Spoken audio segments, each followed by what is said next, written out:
And so, what are some of the central key points in negotiating historical texts?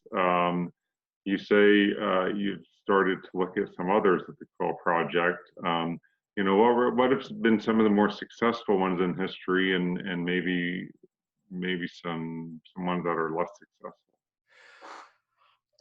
I think what started to interest us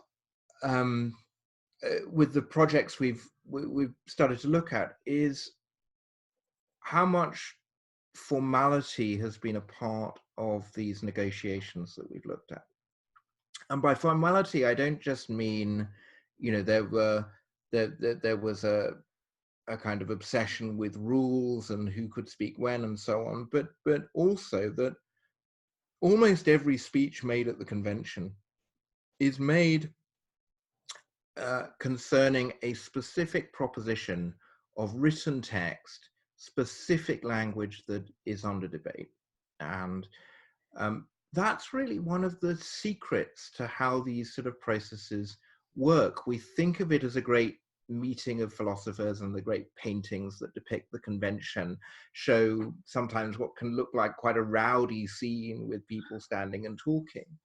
But actually, the secret to making this work was that it was always very clear at any particular moment what had and had not been agreed, and what was the appropriate thing to be discussing at a particular moment, because they would work through documents line by line and paragraph by paragraph, and so you would know very clearly, when was the right moment to be raising particular issues, and when maybe those moments had passed and you maybe had to wait for the next iteration of the draft. And I think that feature of the convention, which we also see in the Bill of Rights debates in Congress, and again at state level constitutional conventions in America, or much more modern processes like the Indian constitution that's written 1946 to 9, or the creation of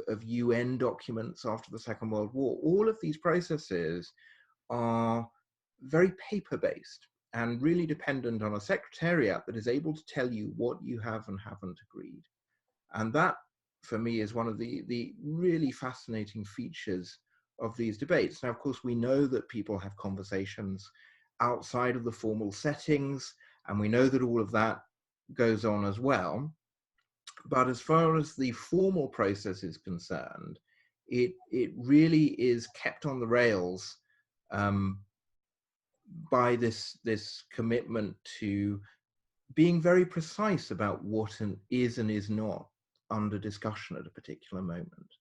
And as we set the 1787 convention in the context of other American state level conventions or international processes of debate, that's one of the features we're finding again and again,